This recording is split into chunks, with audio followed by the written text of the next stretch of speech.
everyone, welcome to my YouTube channel. This is another episode of Impact Thursday with Constance. Please stay tuned and enjoy. Remember to like, share, comment, and subscribe. And lastly, click on that notification bell to get more videos.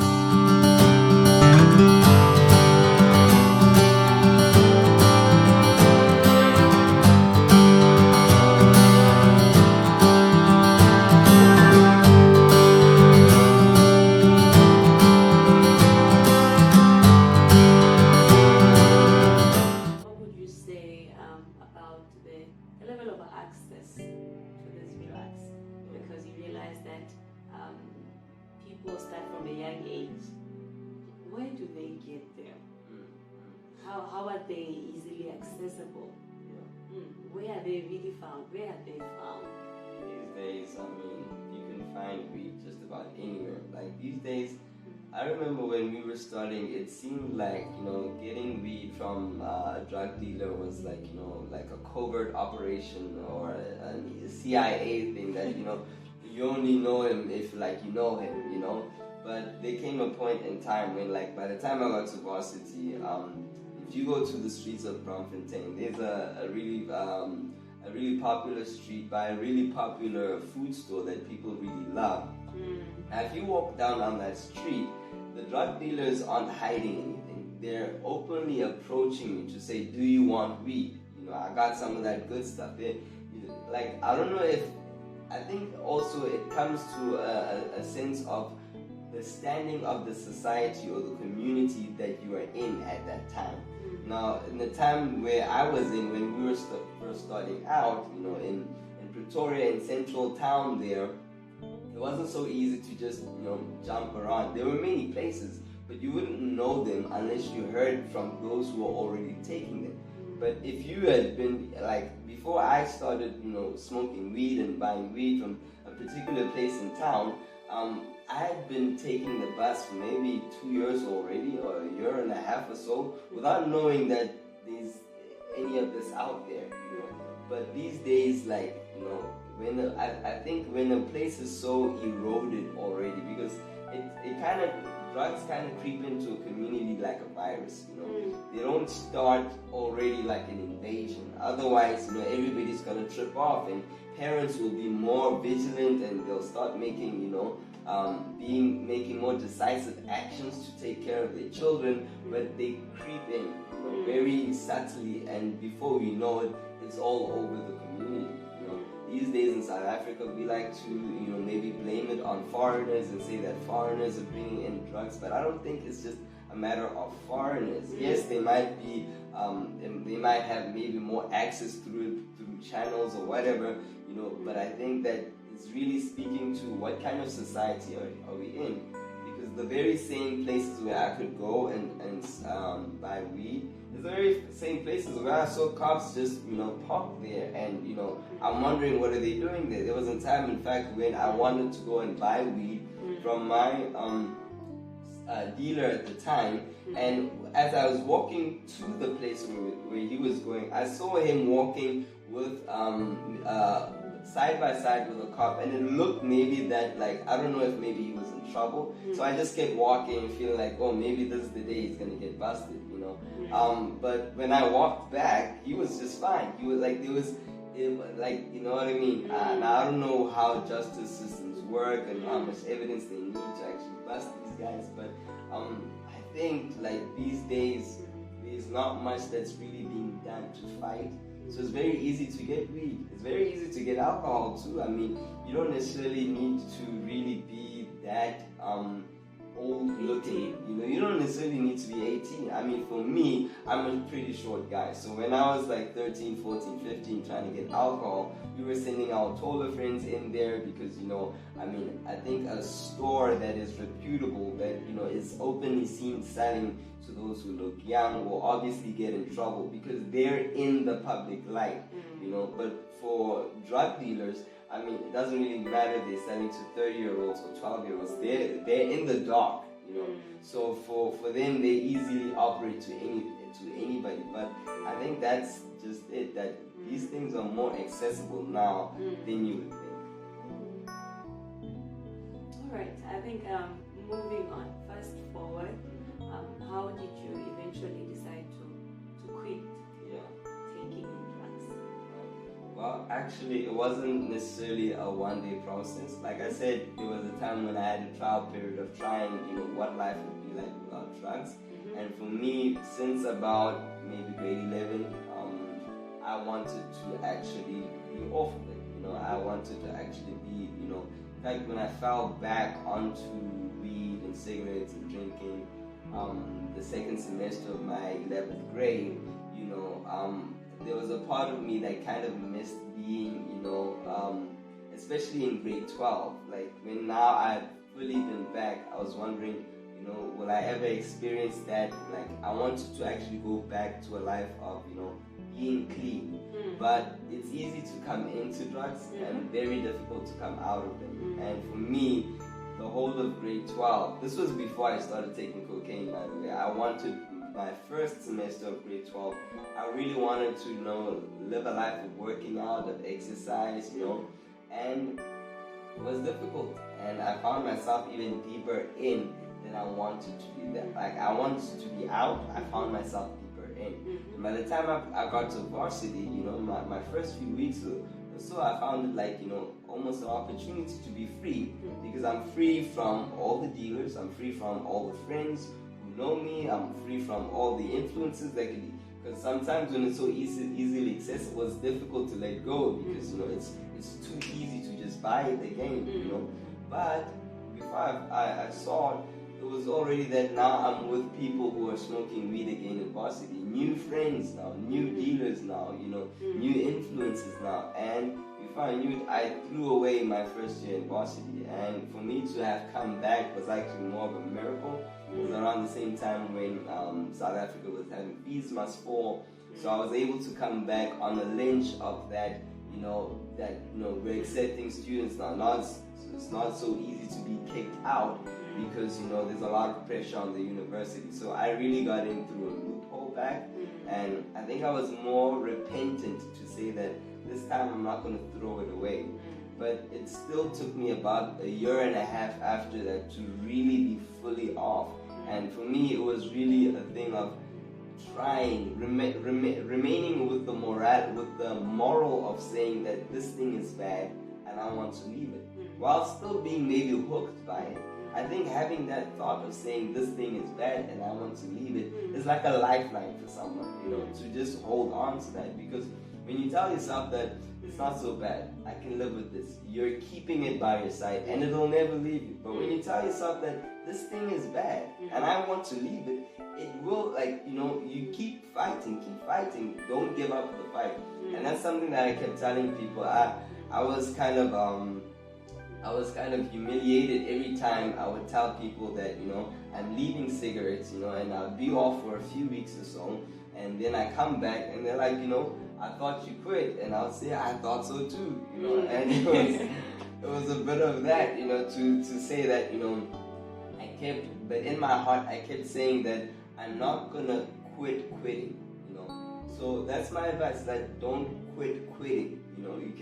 It's difficult to quit, but don't quit the fight of quitting, And I think for me, that was really something that really helped me to say that I want to get out of this thing.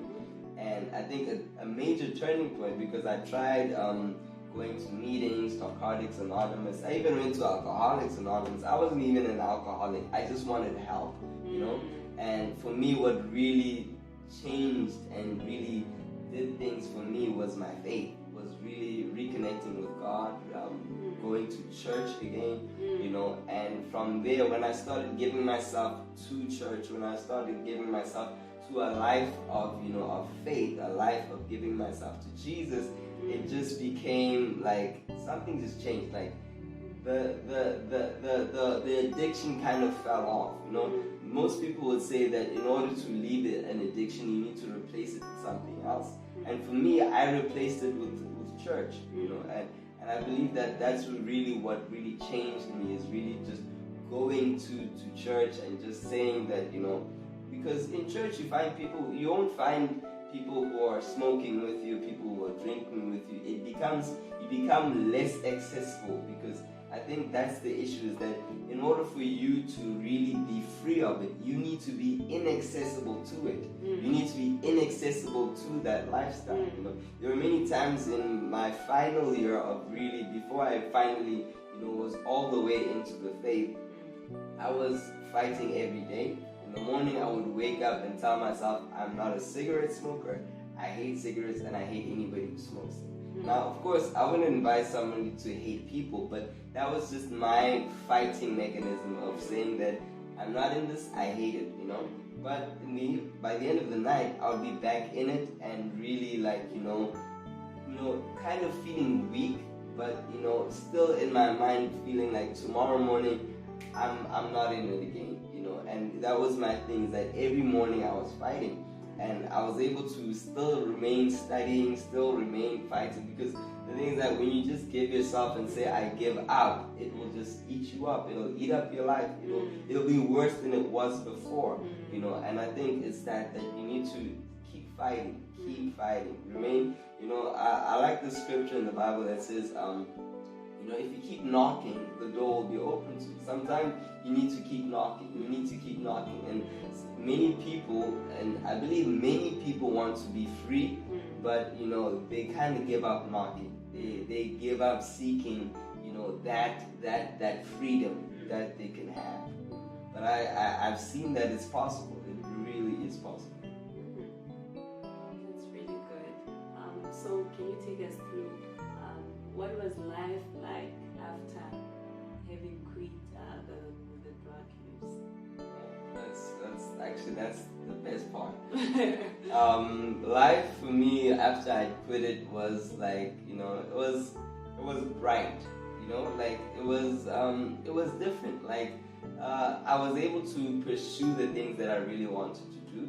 I was able to really pursue my studies because I always wanted to excel in varsity, and math is one of my majors, is something that I really wanted to do well in, because that was one of the things that I failed in my first year, so I was able to now pursue that. I was able to get good marks.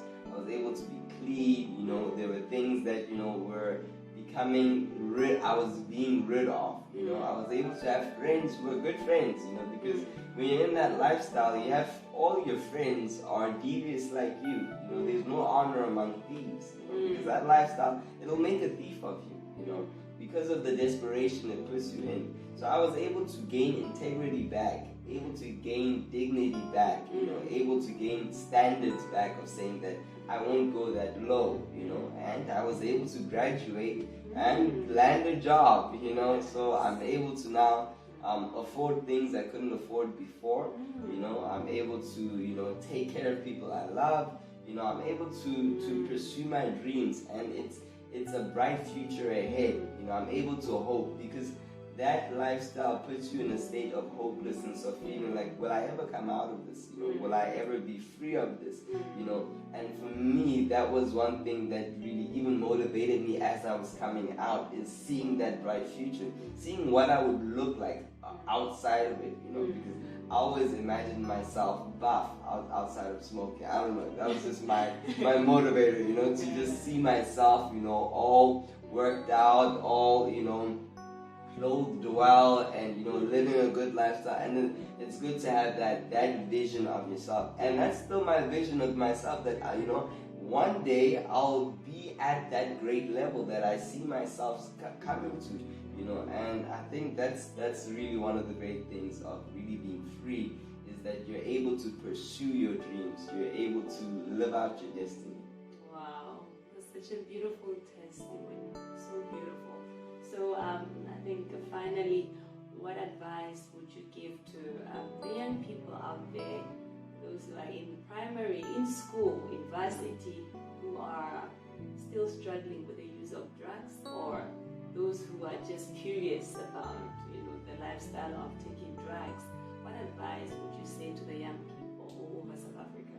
Alright, so the advice that I can give young people is that firstly, for those who haven't tried drugs before, who aren't in drugs, I would say that you're in a good place, and don't underestimate where you are. Cherish where you are, cherish your freedom, because like I said, it's easy to get into drugs but very difficult to get out, and you're not missing anything. Don't let anybody lie to you and tell you that you're missing something. There's nothing that you're missing in drugs, in alcohol, in parties, in clubs. There's nothing that you're missing. You're only saving yourself by keeping yourself, you know. And for people who are still in it, and want to come out, you know, even people who are in it and don't want to come out, I want to tell you that, you know, outside of drugs there's life. Outside of drugs there is hope, you know, and it's possible to come out. It's really possible to come out. There's I like what Nelson Mandela said, and this is whom we call the father of South Africa. He said, it always seems impossible until it's done. You know? So I would just say that, just do it.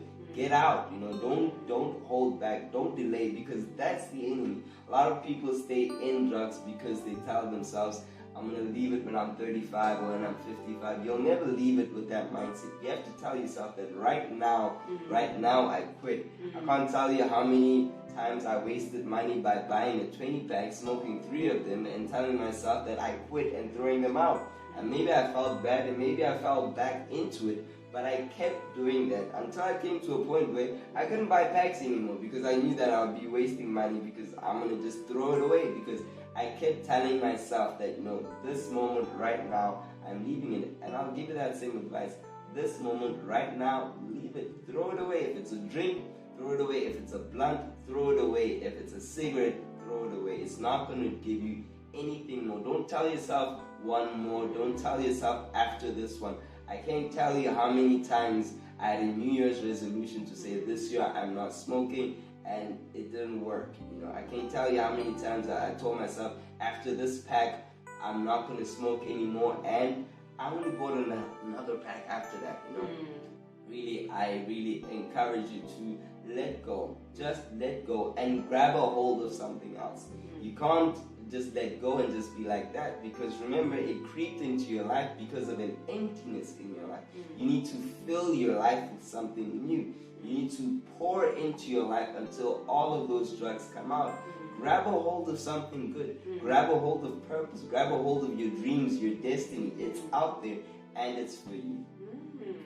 That's powerful. Thank you. It's really powerful. Thank you so much for sharing your story with us.